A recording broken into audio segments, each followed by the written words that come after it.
Bien, si vous le voulez bien, on démarre la seconde table ronde. Donc, nouveau lieu d'ouverture sur la cité et réinterprétation des espaces et multifonctionnalité. Nous avons trois présentations. Donc, la première par Philippe Portelli, directeur des usages du numérique à Strasbourg. Ensuite, Simon Gérard, c'est un parcours un peu différent de ceux des autres présentateurs, créateurs de l'écosystème for Students. Et enfin, Jean-Claude NCG pour l'Université de Paris-Assas. On commence par la présentation. Allez, très bien, merci. Bonjour à toutes et à tous. Donc un petit focus strasbourgeois sur la démarche de création du Centre de culture numérique. Dans la démarche de création de tiers-lieux, beaucoup d'entre vous l'ont vu, visité, voire utilisé. Donc pour certains, ce sera une découverte, pour d'autres, un rappel. Donc la démarche que nous avons engagée s'est appuyée, elle a démarré finalement en 2010. Donc on était peut-être pionniers à l'époque dans la réflexion. Elle s'est appuyée sur évidemment le développement d'une politique affirmée en termes de numérique, sur une organisation qui était innovante, puisque la direction des usages du numérique, peut-être première en France d'ailleurs à l'époque, a permis de placer à côté de la direction informatique une préoccupation qui accompagnait la mise en place d'une politique affirmée. Nous avons ensuite évidemment fait un peu le tour à l'occasion de la fusion des établissements strasbourgeois. On a réalisé des entretiens individuels de l'ensemble des 160 personnes qui travaillaient dans les différents services informatiques et multimédia, de façon à identifier les compétences et les distribuer en fonction des missions que l'on souhaitait conduire. Ça nous a vraiment permis d'avoir une vision très stricte et très serrée de l'ensemble des personnels investis. On a évidemment, comme vous tous, développé pas mal de services mis en place pour l'ensemble de la communauté universitaire, avec la petite originalité qui était de partir sur iTunes U et diffuser, puisqu'on a beaucoup de productions audiovisuelles à Strasbourg, on a signé donc le 13 avril 2010 notre introduction dans iTunes U parmi les premiers établissements de France. Donc c'était aussi une démarche d'ouverture qui va se retrouver dans le projet. On a également mis en place un observatoire des usages du numérique, une structure assez souple qui embarque des laboratoires de recherche et des ingénieurs pour essayer de focaliser notre attention sur les éléments qui fondent notre démarche de progression, sur une ouverture vers les autres, parce qu'on a envie de comprendre aussi où en est la recherche à l'extérieur et dans le reste du monde sur ces questions d'appropriation du numérique dans la formation ou l'éducation. Et puis évidemment générer de nouvelles recherches, qui est une mission assez compliquée, puisqu'on s'adresse dans le numérique à différents domaines et qu'il faut les assembler et donc trouver des moyens pour assembler ces volontés de recherche. Donc tout ça, c'était notre socle. Disons, entre 2009 et 2011, on a bâti ce socle et du coup, il nous manquait une pierre à l'édifice. Ceci est une photo du mur qui est dans le hall du Centre de culture numérique. Quelques mots-clés pour rappeler aux usagers que voilà, on est dans un système un peu complexe, mais avec des tas d'orientations possibles et que chacun peut s'approprier ou préempter à loisir. Donc le Centre de culture numérique, c'est un peu la démarche est un peu identique au Centre de culture scientifique d'une certaine façon. C'est essayer de donner à voir à des personnes qui ont des approches ou des connaissances différentes, de donner à voir d'autres axes de réflexion, d'autres axes de résultats de recherche, par exemple, et aussi permettre aux individus de communiquer les uns avec les autres en se départissant d'une certaine façon de leur rôle régalien dans l'organisation, hein, parce que c'est un peu ça le principe. Je ne vais pas paraphraser McDonald's, mais c'est venez comme vous êtes, c'était un peu le principe. C'est vous venez avec vos bagages, votre envie, vos questionnements, vos craintes, et on les partage et on essaye de construire quelque chose ensemble. Donc on a à la fois consolidé nos engagements et puis essayé de construire cette culture qui n'a pas à notre sens, de contours déterminés, mais que l'on peut construire ensemble. C'est d'ailleurs l'un des slogans du Centre de culture numérique. Donc on est parti d'une réflexion d'abord et d'une observation. On a vu, comme vous tous, sur nos campus, dans les bâtiments, des lieux alternatifs émerger par des usages extrêmement simples. Ce qui a conduit ce projet, c'est la simplicité. On n'a pas voulu... on a pris un peu le revers des démarches habituelles où on fait des grands projets. Ensuite, on réfléchit aux implémentations, aux usages. Là, on est parti d'un bâtiment existant. Il a fallu à peu près 18 mois pour obtenir les mètres carrés nécessaires qu'on a préemptés. On a préempté 2 salles de cours et un hall de passage pour en faire un objet nouveau dans le paysage. On s'est fondé sur le fait qu'on observait des étudiants travailler dans des lieux un peu improbables, derrière des photocopieurs parce qu'il y avait une prise de courant, assis par terre, au froid, etc. Donc on s'est dit qu'il y avait peut-être, à partir de cette observation, quelque chose à faire pour qualifier des lieux nouveaux pour les étudiants. Deuxièmement, pas de lieu. On a un campus strasbourgeois qui est assez centre-ville, mais on a quand même plusieurs implémentations. On n'avait pas, dans l'ensemble des 600 000 m² de bâtiments, de lieu identifié pour la formation des enseignants à l'appropriation numérique. Donc c'était intéressant de placer une étiquette sur un mur, sur une porte, sur une salle, pour dire à la communauté des enseignants-chercheurs, vous avez un lieu pour vous aussi. Donc ça, c'était un engagement que l'on a essayé de créer, qu'on a pompeusement appelé Teaching Center, mais c'est une salle de travail collaborative et très ouverte pour la pédagogie et le numérique. Et puis le troisième ingrédient de ce centre de culture numérique, c'est le travail collaboratif et l'ouverture vers la cité. Ça fait partie d'emblée du travail en commun. On a la chance d'être sur un territoire, une cité qui est assez dynamique sur le domaine du numérique.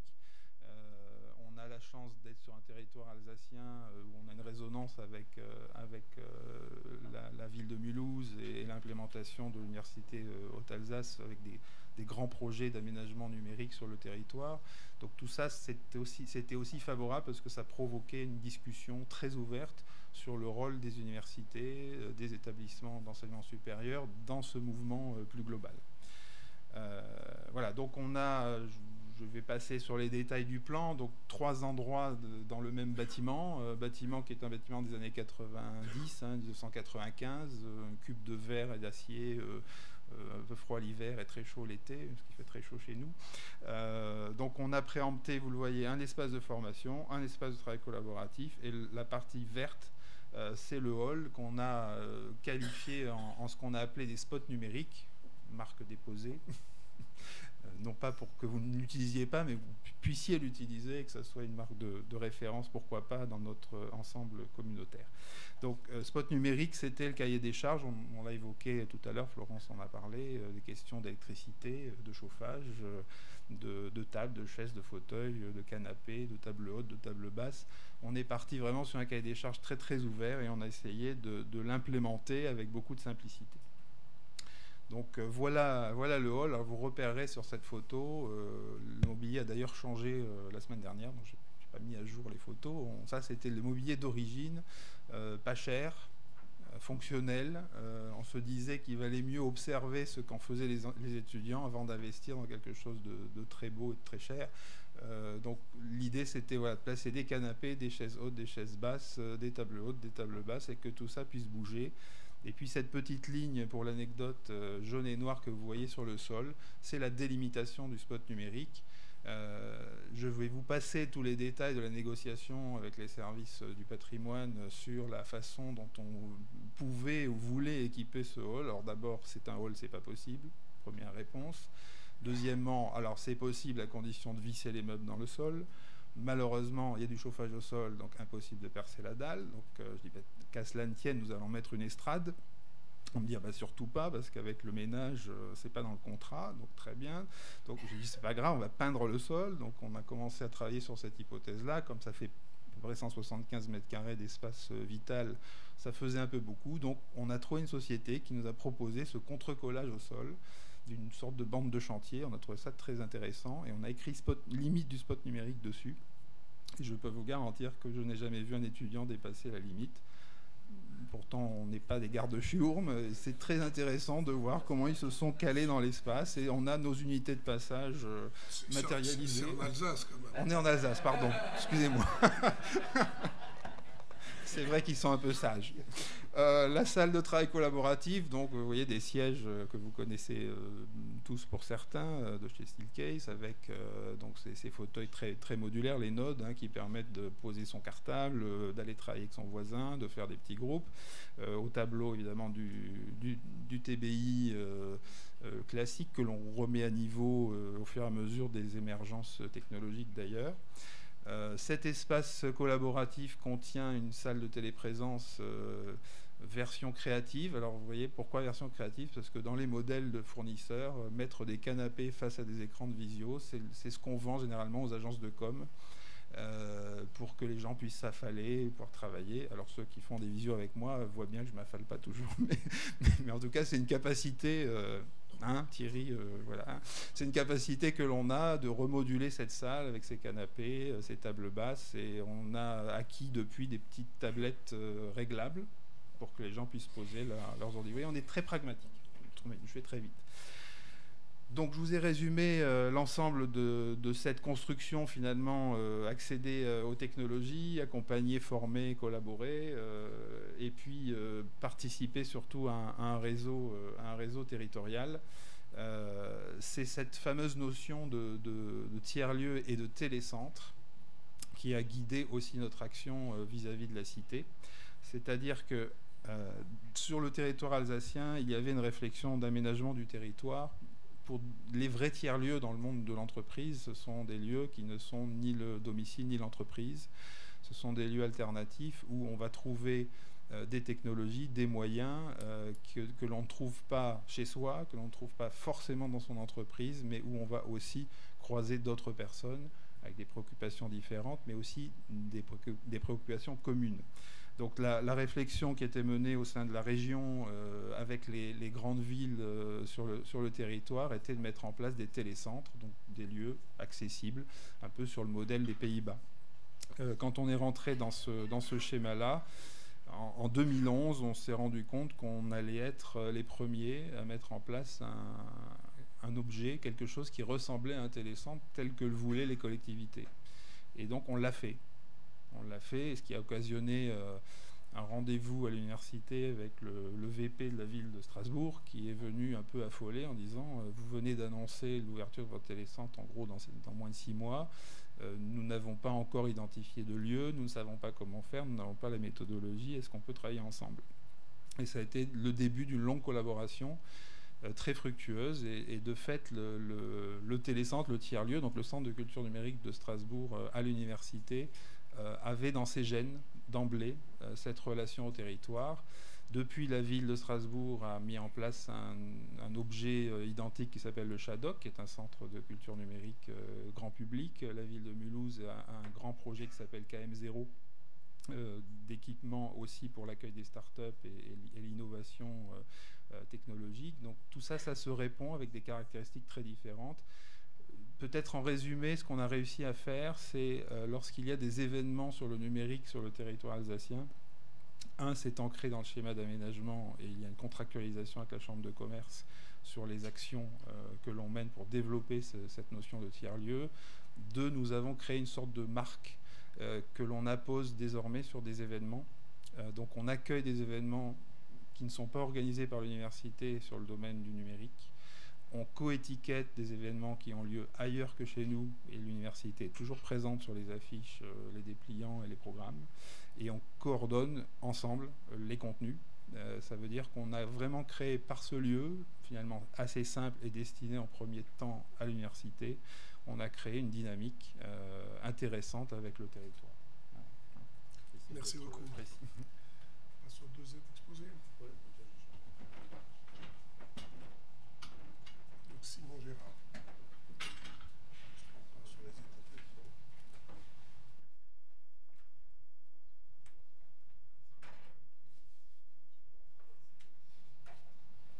Bonjour tout le monde. Il n'y a pas de projection. Ok.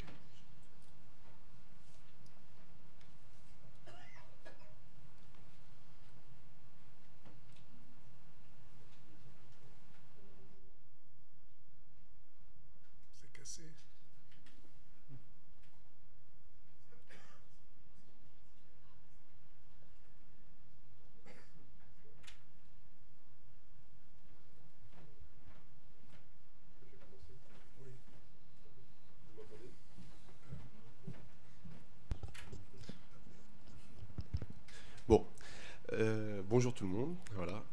Alors, je me présente, Simon Gérard. On a monté WeForge. Donc, WeForge, c'est une société privée. Alors, quelques petites choses avant. Je ne suis pas là du tout pour vous vendre quelque chose. Et ce que je vais vous présenter est plutôt une suite, ou peut être une suite logique parfois d'actions que vous avez présentées depuis ce matin. Car on est sur des tiers-lieux plutôt qu'on mutualise à plusieurs acteurs. Voilà. Donc, WeForge, c'est une société. C'est donc une société privée sur laquelle on a monté un incubateur privé avec le soutien qui est basé à Angers et qui a un soutien d'une trentaine d'entrepreneurs. C'est bon ?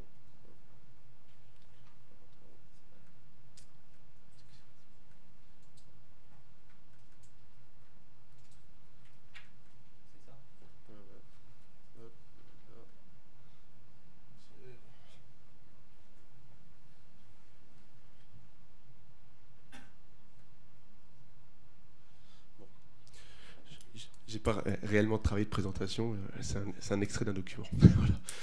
Voilà. Donc, c'est une société privée qui a un soutien d'une trentaine d'industriels, on va dire du Maine-et-Loire et de la région Grand Ouest, qui a pour but d'accompagner des startups et des jeunes créateurs de sociétés, alors, jeunes pas forcément par l'âge, mais en tout cas des primo-créateurs, pour les aider à l'accélération dans leurs projets, au montage concret de leurs projets, et aller jusqu'au financement. Dans cette dynamique-là, on a toujours souhaité avoir un environnement propice à l'entrepreneuriat, et on a décidé de créer, parce qu'on était aussi impliqué de façon très bénévole et proactive avec toutes les actions qu'il pouvait avoir sur le territoire portées par les universités et le pôle des études supérieures sur l'entrepreneuriat. Et donc, et au moment où est arrivé le projet de loi Pépite sur le statut étudiant-entrepreneur, on a décidé de tenter l'expérience d'avoir un lieu mutualisé à plusieurs établissements au sein et alors surtout à l'extérieur des écoles. Donc un lieu comme WeForge que vous pouvez retrouver sûrement dans plein d'autres villes. Hein. À Paris, il y en a quand même pas mal. Et il y a de plus en plus de lieux type incubateur privé. Alors c'est plus que du coworking. Hein. On n'est pas dans un lieu où des personnes viennent de façon éphémère, une heure, une journée ou une semaine, juste pour pomper du Wi-Fi. C'est un lieu où des personnes viennent pour croître, en tout cas faire développer un projet, donc viennent sur plusieurs mois minimum, et c'est une sorte de passerelle entre l'idée ou un concept et où on vient pour concrétiser l'idée en un réel projet. En fait, je voulais aussi vous dire autre chose, alors je vais faire une petite parenthèse, mais je pense que toutes les universités que vous représentez accueillent une génération très majoritaire de moins de 30 ans, ou en tout cas moins 25.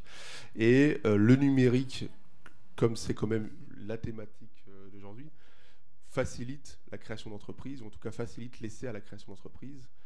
Et je peux vous dire, parce que pour avoir monté WeForge for Students, il a fallu convaincre à la fois des enseignants, à la fois des pôles universitaires et tout. Et j'en suis le premier convaincu que c'est générationnel. C'est-à-dire qu'aujourd'hui, un jeune de ma génération a envie, au lieu d'avoir sa première expérience professionnelle, pour la plupart, de monter sa propre boîte, ou au moins de tenter, parce que c'est bien perçu, même si on se loupe, à tenter et à monter sa boîte, et que c'est toujours plus enrichissant que d'attendre son premier boulot au chômage. Donc, le numérique, comme derrière tout ça, ça facilite ce montage-là, et donc une certaine type d'insertion professionnelle. Et je pense que l'idée de centraliser ou que de centraliser des actions à travers qu'un établissement peut être limitant pour ces projets-là, ou peut être, pour les projets en tout cas les plus avancés. Et les projets que j'entends depuis ce matin, c'est hyper intéressant dans un cadre d'éveil entrepreneurial, ou en tout cas de donner la confiance à des porteurs de projets ou à des jeunes de dire c'est possible. Par contre, il faut absolument travailler le lien suivant, qui est de dire, quand c'est possible, comment on t'aide à sortir du cadre scolaire, parce qu'il est difficile de rester dans un cadre scolaire et d'être audible par le monde professionnel, et donc forcément aussi par des financeurs, pour pouvoir aider à monter des projets, à concrétiser ces projets-là. Et le fait de sortir de ce cadre-là et d'avoir un lieu où on mutualise entre... Alors, nous, WeForge for Students, c'est à peu près l'ensemble des établissements supérieurs. Nous, on accueille l'ensemble des étudiants qui ont un projet avancé de société ou de start-up, de l'ensemble des établissements supérieurs d'Angers. C'est-à-dire qu'on a à la fois l'Université d'Angers dans son ensemble, on a la Cato, l'ESA, mais on a aussi l'ESCA en tant que structure privée. Et l'idée d'avoir ce lieu mutualisé, c'est que ces projets étudiants qui arrivent chez nous, souvent arrivent avec une idée en tête, avec leurs connaissances métiers, soit viennent parfois compléter ces projets avec des étudiants qu'ils rencontrent avec des compétences autres que les leurs, mais aussi peuvent changer complètement de projet et s'adosser à un autre, ou créer ensemble un projet qui devient concret. Pour vous parler un petit peu de chiffres, mais là on parle que du territoire d'Angers, hein, parce que c'est Stéphane qui m'a invité, donc je fais de la promotion. Sur le territoire d'Angers, sur la première année où l'Université d'Angers et l'ESCA a été partie prenante, on a eu à peu près 24 candidatures, parce que 24 candidatures, pourquoi aussi? Parce qu'il y a un vrai défi quand on lance des initiatives comme ça, c'est aussi la communication auprès des étudiants et auprès du public, parce que peu d'étudiants aussi regardent les fascicules ou les communiqués de presse des universités, et donc il y a toute une action aussi sur les réseaux sociaux, encore plus que ce qui peut être présent et sur ce qu'est l'entrepreneuriat en général. Enfin, bon. Aujourd'hui, en tout cas sur la deuxième année, on a reçu à peu près une centaine de candidatures de projets. Après, chaque établissement a des modules de sélection, c'est-à-dire que l'enseignement, l'ESCA peut se permettre d'avoir un comité de sélection pour savoir la teneur des projets et l'avancée des projets, et si les projets peuvent tenir la route. En même temps, leur processus de sélection montre qu'il y a un réel intérêt, c'est-à-dire que sur les 6 projets qu'on a reçus cette année de chez eux, c'est-à-dire qu'ils sont en vraie création, ils ont déposé leur statut et ça débouche réellement sur des sociétés, enfin en tout cas sur la création de valeur. Sur la partie Université d'Angers, nous on n'a pas du tout été incorporés ni au choix, ni par le dispositif que peut représenter l'université, mais la sélection a été plutôt assez bien faite, car on accueille pour la moitié des étudiants accueillis de l'Université d'Angers sont en phase de création et donc de dépôt de statut. Donc ça c'est vraiment un type de tiers-lieu qui est dans le prolongement des tiers-lieux que vous présentez depuis ce matin, sur lequel je pense il faut avoir aucune crainte de... En tout cas, moi, j'ai accepté de venir en me disant on peut être un peu défenseur de ce type de structures qui sont parfois associatives ou sociétés privées. Nous, on l'a monté en privé parce que c'était plus simple pour nous à monter dans l'ensemble et dans la globalité. Mais... et je pense que ce type de structure est très audible pour la génération, ou en tout cas notre génération, dans un sens où, oui, on est très actif sur les réseaux sociaux, oui, on a des facilités de communication et on peut boire des bières plus facilement chez nous. Mais ça fait partie de ce qu'apporte le numérique aussi, de la facilité à créer des contacts et à créer des projets. Et voilà, c'était un peu l'exposé de WeForge for Students. Alors je voyais créateur de l'écosystème WeForge for Students. C'est pas réellement un écosystème, c'est un écosystème que si c'est intégré dans un écosystème complet. C'est pas WeForge for Students n'est pas un écosystème indépendant. Il fonctionne que si c'est en lien avec les établissements supérieurs, que si c'est en lien avec le monde du privé et aussi avec des entrepreneurs, investisseurs. Et surtout être intégré à un lieu où... alors nous, pour vous dire en taille, en dimensionnement, on a en permanence 76 entrepreneurs du privé sur le lieu qui communiquent, donc sur lesquels on a en permanence des connexions entre les étudiants qui viennent monter leur projet et ces personnes-là. Donc on a toujours un retour d'expérience, puis on a des événements en permanence, puis on a des partenaires aussi qui animent des ateliers et qui permettent aussi des accès à des offres ou autres plus accessibles que ce qu'il peut avoir si on est étudiant et qu'on vient juste avec l'étiquette d'étudiant. Voilà. Merci beaucoup. Le temps a été tenu. Jean-Claude, c'est le hall de l'Université de Paris-Assas. Exactement. On va voir s'ils sont aussi disciplinés. Voilà, plus disciplinés. Donc Jean-Claude Insinger, DSI de l'Université Panthéon-Assas. Alors je suis toujours DSI de l'université, mais je pense que je vais essayer de changer un peu d'activité, enfin pas d'activité vraiment, puisque mon cœur de métier c'est l'informatique et surtout les serveurs, et qu'on en a besoin dans les learning centers, mais aussi dans d'autres projets comme les projets de MOOC. Tous les projets numériques qui ont été lancés dans l'enseignement supérieur ont tous réussi. Je ne vois que des gens qui ont réussi ici. Malheureusement, la réussite amène d'autres contingences, et entre autres des ordinateurs qui fonctionnent. Et on est en train de mettre en place avec la DISIC, l'État, des infrastructures qui tiennent la route pour tous ces sujets. Alors, alors c'est assez frustrant pour... Enfin, je ne sais pas si c'est Florence qui a fait le titre de la vidéo. Enfin, pas de la vidéo, de la présentation. Puisque Elle est innocente. toujours. Le Learning Center d'Assas, donc, je pense que beaucoup de gens l'ont vu, c'est 30 000 mètres carrés, 70 millions d'euros d'investissement. Et la date de départ de la mise en place, c'est 2009. Et en 2009, on avait une petite idée de la date de fin, puisque c'était la date où partait le président Vogel, c'est-à-dire fin 2012. Donc on a eu assez peu de temps pour mettre ça en place, ce qui nous a, à mon avis, sauvés. Et donc ce que vous voyez est en fonction depuis 2012 et 24/7 quasiment. Et donc continue à être utilisé massivement. Je peux vous dire qu'il y a énormément de métriques à récupérer et qu'on n'a absolument rien traité pour l'instant, mais qu'on verra ensuite. Donc ça marche pas la petite vidéo? Ah, pardon. Si, ça marche. Donc j'ai enlevé de la vidéo tout ce qui ne concernait pas le hall, et donc j'ai laissé tout ce qui concernait le hall pour que vous voyez un peu les étudiants vivre dans ce bâtiment.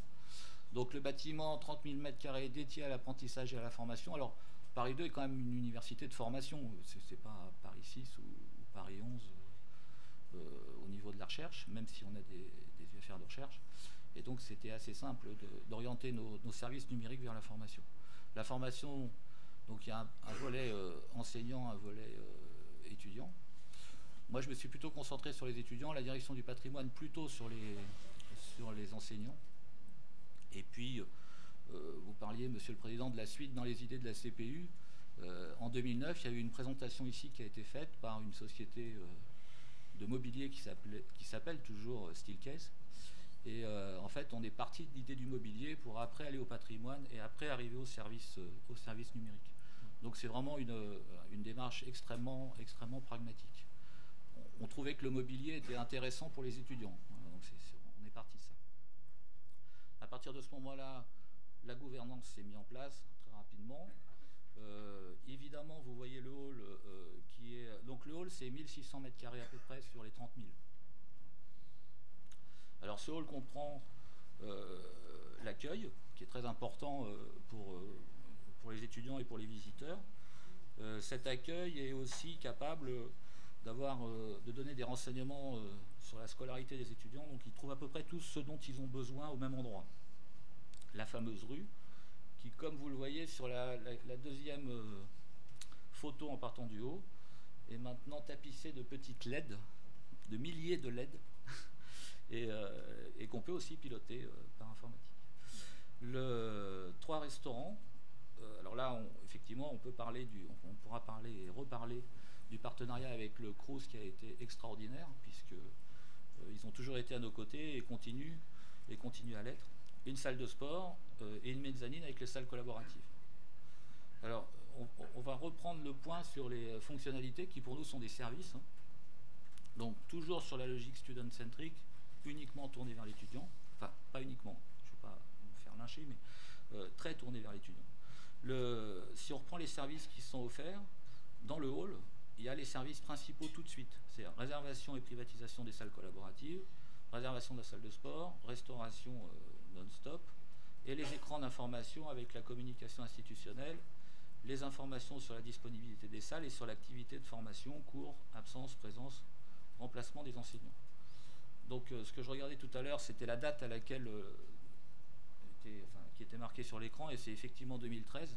Donc c'est bien depuis 2013 que tout est installé. Donc si vous regardez cet écran, par exemple, pour ceux qui ne l'auraient pas vu à Assas, en haut à droite, on a une vision immédiate de la disponibilité de 50 salles ou 60 salles dans Assas.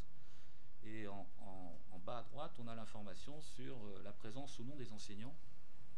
Bon, alors, pour être franc, on a eu un problème il y a 15 jours à peu près, où on avait marqué qu'un enseignant était absent, alors qu'il n'était pas. Alors évidemment, c'est les effets de bord de l'informatique, mais ça rend tellement service aux étudiants qu'on pense qu'il faut continuer à rendre ce genre de service. Alors les étudiants, pour nous, donc il y a à peu près 18 000 étudiants à Paris 2, mais le projet a été lancé dans un contexte Sorbonne Université, c'est-à-dire taillé pour à peu près 60 000 étudiants. Donc le press Sorbonne Université à l'époque se mettait en place. Les financements sont évidemment liés dans les 70 millions d'euros, il y en a un certain nombre qui sont liés à la mise en place du press. Et en permanence dans ce bâtiment, on a 3 000 à 4 000 étudiants qui sont là tout le temps et qui utilisent les services tout le temps. Il y a un service qui n'est pas dans le hall, mais que j'aurais bien aimé vous montrer à la bibliothèque, c'est l'endroit qui permet aux étudiants de se reposer, voire de dormir. C'est-à-dire qu'ils l'utilisent assez fréquemment. Et c'est réellement très intéressant de voir l'ensemble des fonctionnalités du Learning Center. Alors, on parle aussi, et vous allez le voir, de l'interconnexion des Learning Centers, puisqu'effectivement, vous avez beaucoup de centres. Nous, on en a une quinzaine à peu près. Le plus éloigné est à Melun. Mais évidemment, les Learning Centers français sont interfacés avec des Learning Centers marocains, avec des Learning Centers luxembourgeois, allemands. Et donc, là aussi, on parlait de normes tout à l'heure, John, mais il y a aussi des normes à mettre en place sur l'interconnexion des Learning Centers. Je suis à 11-17, donc... c'est ça. Le trajet d'un étudiant, donc il a l'accueil, il a ces fameux écrans d'information. Alors ça, c'est l'écran d'association. Avant, dans le hall d'Assas, il y avait énormément de documents qui étaient affichés. On a négocié très facilement avec les associations le fait d'avoir un mur d'écran pour eux, où ils puissent diffuser ce qu'ils veulent sans aucune censure. Et ce qui est diffusé à Assas, c'est diffusé dans tous les autres sens. La négociation a été assez rapide, ils ont à peu près tout accepté tout de suite, du moment que ça rendait service aux étudiants. L'écran d'information de salle que vous avez vu, et l'écran de réservation. Alors ça, c'est réellement unique, c'est-à-dire qu'on peut réserver des salles pour soi, à telle heure, et être sûr que personne ne la prenne, et être sûr que quand on laisse nos affaires dedans, personne ne puisse rentrer. Alors, juste pour vous donner une idée, c'est à peu près, il y a 20 000 réservations par an, hein, en ce moment, sur nos salles collaboratives. La salle de sport, qui est juste à côté de l'entrée du hall, et la fameuse mezzanine, où on a les salles collaboratives, réservables. Vous voyez les petits écrans style case sur la page. Alors ça, ces salles sont pleines tout le temps, donc de 7h du matin jusqu'à 21h, sauf le dimanche. Et les fameux 3 restaurants, où là le Crous a joué le jeu. Comme tous les espaces du Learning Center sont normalement dédiés à l'apprentissage, eh ben, on a installé du Wi-Fi avec eux, on a installé des services, et les étudiants travaillent pareil de 7h du matin jusqu'à 21h, enfin peut-être 20h. À l'intérieur du Crous. Donc c'était une petite visite virtuelle. Donc bon, le projet est terminé, c'est-à-dire qu'il y a une dernière extension qui a été faite qui a été lancée il y a 1 an, et l'inauguration sera faite au mois de mars. Donc ça sera complètement terminé. Alors juste pour vous dire que c'est effectivement un vecteur de communication et de marketing absolument phénoménal, puisque je connais presque tout le monde ici, et que sinon, sans le Learning Center, je ne connaîtrais personne, et que mon LinkedIn, c'est à peu près un millier de connexions, donc professionnelles, importantes pour l'université, importantes pour moi, et que maintenant, donc, on peut ouvrir ce Learning Center à nos étudiants qui sont connectés à distance, soit par les MOOC, soit sur les SPOC, et qui donc peuvent trouver un endroit dans lequel ils peuvent aller pour se retrouver, pour travailler ensemble. Et ces endroits doivent être disséminés dans le monde. Il faudrait effectivement qu'ils soient déjà disséminés en France, mais ça, je pense qu'on va y arriver quand je vous vois. Et après, qu'ils puissent suivre leur cours à peu près partout. Donc voilà, je vous remercie. Merci Jean-Claude.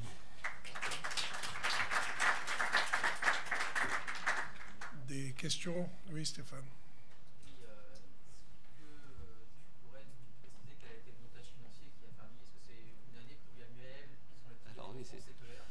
Voilà, alors c'est là où effectivement, j'ai pas de.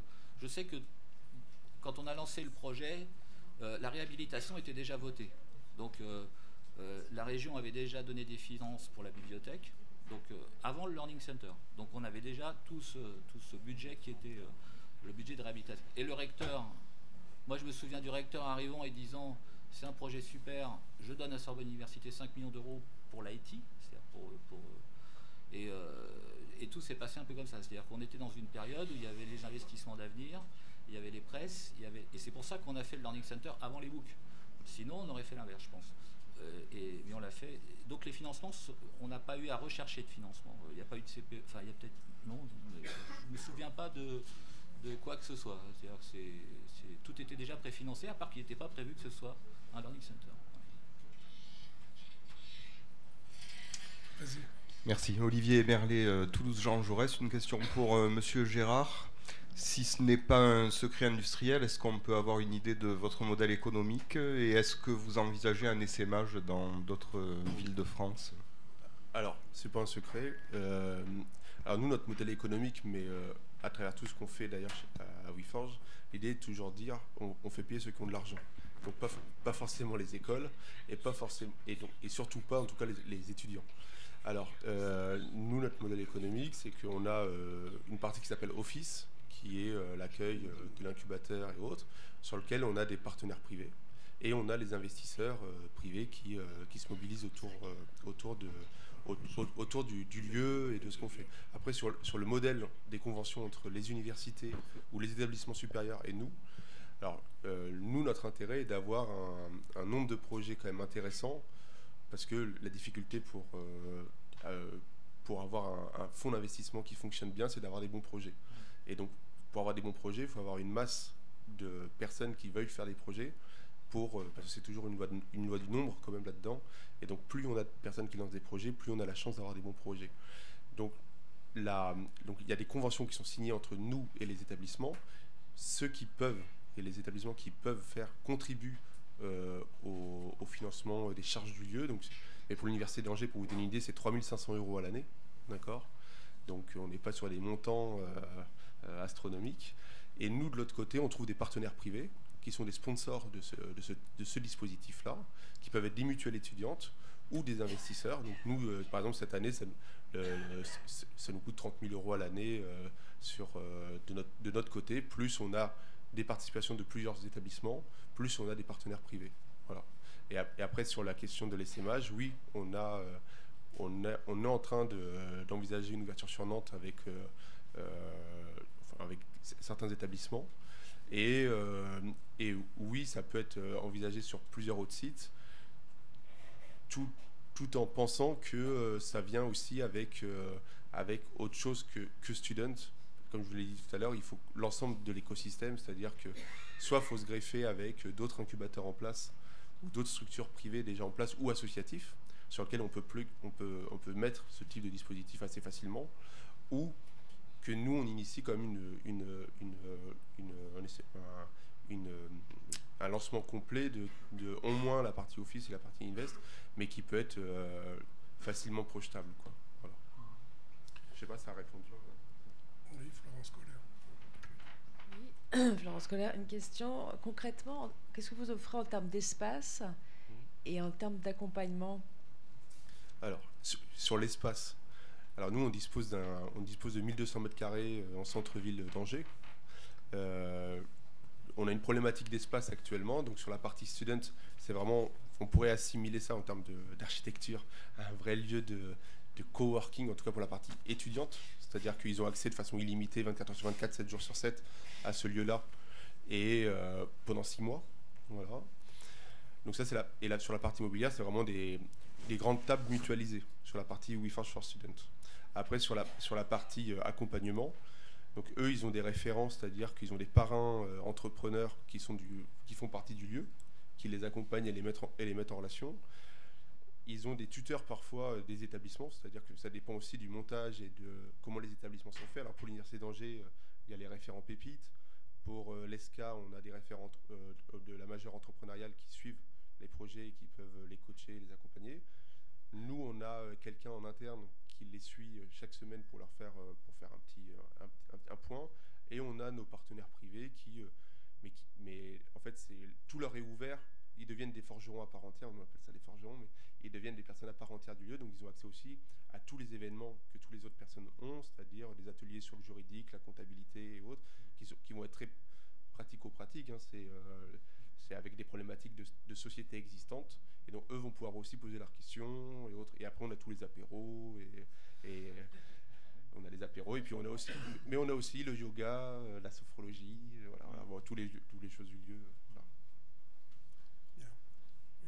Oui, Christophe Bansard, Université Nice-Sophie Antipolis. Concernant le Learning Center d'Assas, tu as évoqué l'idée de Learning Center ou Learning Center connecté. Alors, quels sont les objectifs visés? Quel usage tu espères voir émerger? Et en gros, quelle finalité? On a déjà un usage qui est très courant chez nous, c'est un enseignant d'Assas qui donne un cours dans un autre pays, en temps réel enfin, en temps réel. Donc, on estime à peu près le temps qu'il gagne, hormis l'avion, à peu près 20%, c'est-à-dire qu'il est beaucoup plus concentré sur ses élèves et il arrive à leur transmettre des documents directement. Enfin, le numérique apporte vraiment un grand plus, donc on veut continuer à développer ce genre d'initiative puisque, comme vous le savez, on essaye de diffuser le droit français dans le monde, donc en plus on a intérêt à communiquer au maximum avec les pays étrangers. Il y a déjà beaucoup d'initiatives avec la Chine. Ça c'est le premier point. Et le deuxième point, c'est qu'un étudiant qui passe la licence MOOC d'Assas et qui est domicilié à Los Angeles, et il faut qu'il puisse aller dans un Learning Center de Los Angeles et travailler avec des gens qui suivent le même cursus qu'eux. Aujourd'hui, la dématérialisation, pour nous, elle est totale. Alors c'est intéressant parce qu'il y a des grandes sociétés comme celles qui vendent les petites tablettes, qui ont déjà une avance absolument phénoménale là-dessus.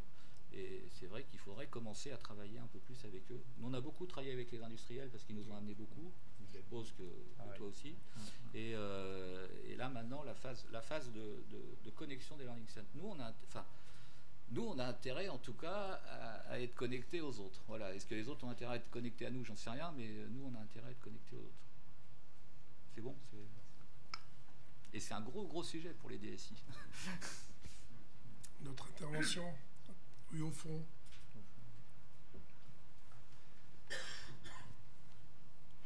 Bonjour, Florence Briand, chargée de domaine patrimoine à l'AMU. Justement, on réfléchit à toutes ces questions d'aménagement des espaces et d'évolutivité des espaces. Il y a aussi l'aspect gestion. Là, c'est une question pour monsieur, que je n'arrache pas son nom, Unsinger. Bravo. Unsinger d'Assas. Mohamed n'est pas aussi fort. Donc sous ce matériel et ce qu'on voit, les écrans, etc., ça nécessite de la maintenance, de l'entretien et des services derrière. Donc la question, c'est quel impact, vous, pour les services, est-ce que vous avez dû mettre en place une organisation